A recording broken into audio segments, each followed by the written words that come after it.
bakunzi ba D1 BTV aho muherereye hose, twizere ko mumeze neza. Ndabaramukije, njyewe ndi Kennedy.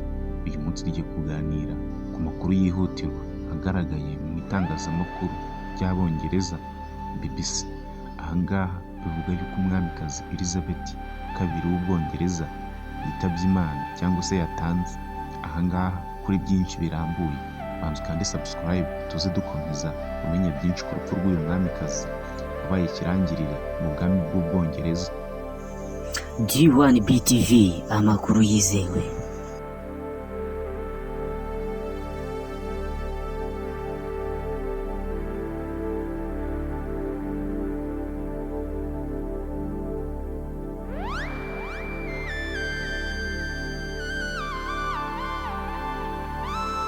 D1 BTV, amakuru yizewe.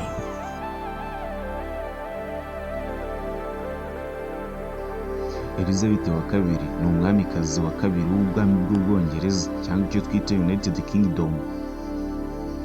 Bugizwe n'ibihugu bine: England, Scotland, Wales na North Ireland. Ahangaha amazina ye yose ni Elizabeth Alexandria Mary. Yavutse tariki ya 21 Mata umwaka w'1926.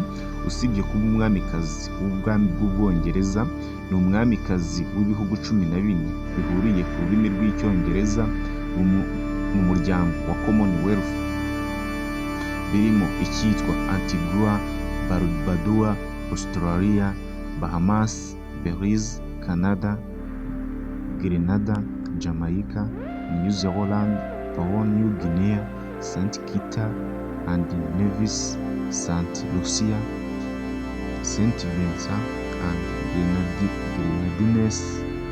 Uyu Elizabeth wa kabiri yavukiye ahitwa Mayfair muri London mu Bwongereza. Avuka ari umwana wa mbere w'abatware b'umujyi wa New York. Elizabeth yahawe amasomo yose yo mu rugo iwabo, atangira kujya mu mirimo y'igihugu mu gihe cy'intambara ya kabiri y'isi yose. Ari umwe muri babiri bagize icyo bitaga Auxiliary Territorial Service, ishami ry'igisirikare cy'ibwami. Ahangaha Elizabeth yimye ingoma muri Gashyantare mu mwaka w'1952, ise George wa gatandatu amaze gutanga. Nuko ku myaka ya 25 Elizabeth ahabwa ububasha bwo kuyobora ibihugu 7 byiganje biri mu muryango w'abavuga Icyongereza Commonwealth: ubwami bw'Abongereza, Canada, Australia, New Zealand, South Africa, Pakistan n'igihugu cyitwaga Sierra Leone cyangwa icyo twita Sri Lanka, ndetse hatangirwa umuyobozi wa Commonwealth. Elizabeth wa kabiri ku myaka ya 95 ni umwamikazi w'Ubwongereza umaze igihe kirekire mu buzima ku ngoma. Ni nawe mukuru w'igihugu w'Ubwongereza mu mateka, maze igihe kirekire mu buyobozi. Ahangaha nk'uko mubibona ku mafoto agiye atandukanye, murabona ko umwamikazi w'Ubwongereza yaramaze gusa nk'abo mukuru, usibye ko tutavuga ko cyari cyo gihe cyo kuba yatanga.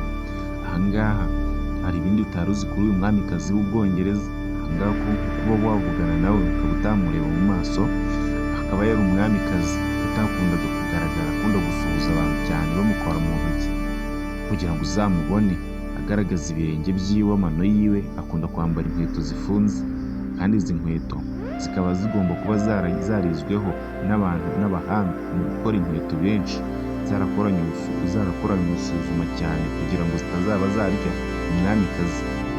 Ahangaha ku yandi makuru ari update aragenda ugerwaho mu gihe ubwami bw'Ubwongereza buraza kugira ikintu gitangaza urupfu rw'uyu mwamikazi w'Ubwongereza Queen wa kabiri Elizabeth. Turaza kugenda tubagezaho. Niyo mpamvu utarakora subscribe, kandi subscribe ubundi tuze kugenda tubana. Ibuka gukora subscribe kuri D1 BTV, amakuru yizewe ujya wabonera ku gihe.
D1 BTV, amakuru yizewe.